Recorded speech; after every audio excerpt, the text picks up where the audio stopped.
Irène Scherer, vous travaillez pour l'Église protestante unie de France, pour aussi peut-être la Fédération protestante de France, pour l'Église en mission.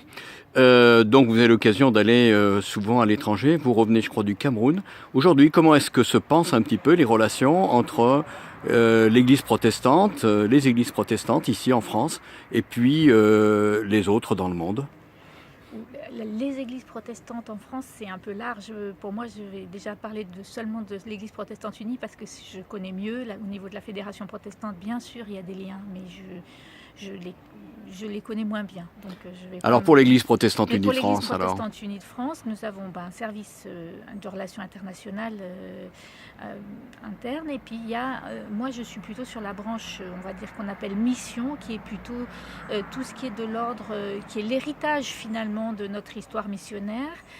Qui aujourd'hui, à travers le DEFAP, se joue par des liens avec des églises, que ce soit en Afrique, en Océanie, aussi on a des relations aussi avec Haïti, etc. Donc c'est des relations qui sont à la fois des relations de, de collaboration. On essaye d'être missionnaires ensemble. On dit la mission de partout vers partout, c'est-à-dire que on est missionnaire chez soi, on est missionnaire avec d'autres. C'est la rencontre et le dialogue interculturel. Et puis suite à la prédication qu'on a entendue ce matin, surtout l'affirmation de cette force que nous donne le fait d'être un seul peuple en Jésus-Christ. Voilà. Alors on dit souvent que la pratique religieuse chrétienne est en baisse ici dans les pays occidentaux, enfin d'Europe au moins. Comment est-ce que justement ces églises du reste du monde apportent quelque chose à cette église ici d'Europe? Ça apporte une ouverture et puis ça devrait dans l'avenir, en tout cas on essaye que ça nous aide aussi à créer du lien avec les églises africaines ici, parce qu'on dit que les églises chrétiennes sont en perte de vitesse en Europe, mais c'est si on ne compte que les gens européens d'origine, mais elles ne sont pas du tout en déclin quand il s'agit des églises, des gens qui viennent d'ailleurs, et en particulier les églises africaines en France sont extrêmement dynamiques et extrêmement nombreuses. Donc c'est vrai que c'est important de pouvoir avoir du lien avec elle. Et là, on a un lien aussi avec la Fédération protestante de France, pour le coup, dans ce dialogue-là, et d'avoir à la fois des relations avec les églises mères, les églises dans les pays d'origine et les églises d'ici. C'est des liens triangulaires qui sont assez intéressants aussi et assez riches. Alors ultime question, vous êtes allé à plusieurs reprises en Nouvelle-Calédonie, là je vous trouve dans une tenue de femme kanak. Aujourd'hui, comment est-ce que les Kanaks que vous avez rencontrés récemment de l'église protestante, là-bas sur les îles, comment est-ce qu'ils vivent la situation particulière qui est celle de l'aboutissement eh bien on arrive à l'ère du référendum, au moment où il va falloir trancher? Alors, je peux vous dire comment ils le vivaient il y a une semaine. Aujourd'hui, déjà, ça change un tout petit peu. Ils étaient à la fois dans l'attente et un petit peu quand même dans l'inquiétude.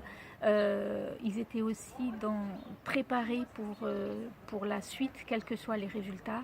L'idée étant que ce qui est important, c'est de maintenir l'unité du peuple et la diversité aussi en Nouvelle-Calédonie, qui est quelque chose qui est important pour en particulier l'église protestante de Kanaki Nouvelle-Calédonie, qui est notre église sœur, notre église partenaire là-bas.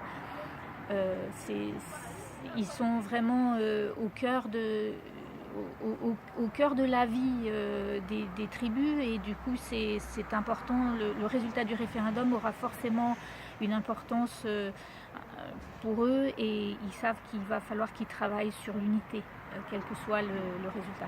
Oui, parce qu'il y a des chrétiens des deux côtés, c'est-à-dire du côté kanak, on pourrait dire des populations autochtones, du côté caldoche, c'est-à-dire les Européens ou descendants d'Européens sur place. Et donc là, les chrétiens peuvent jouer un rôle particulier, comme ils l'ont fait finalement en 1988 avec la mission de Michel Rocard.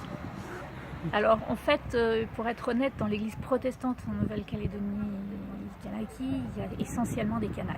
Il y a très très peu de Caldoches, mais même très peu d'expatriés qui sont présents. C'est quand même une église qui justement a valorisé les coutumes et la tradition un petit peu, à une époque où justement elle était en train de se perdre, et où l'église a été un des lieux qui lui a permis de se ressourcer et de revenir. Par contre, effectivement, l'église catholique est plus diverse.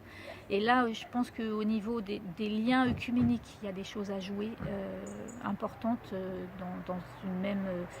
dans une même foi au Christ, finalement, qui devrait rassembler tout le monde. Ça vous semble jouable? Ça me semble à jouer, en tout cas.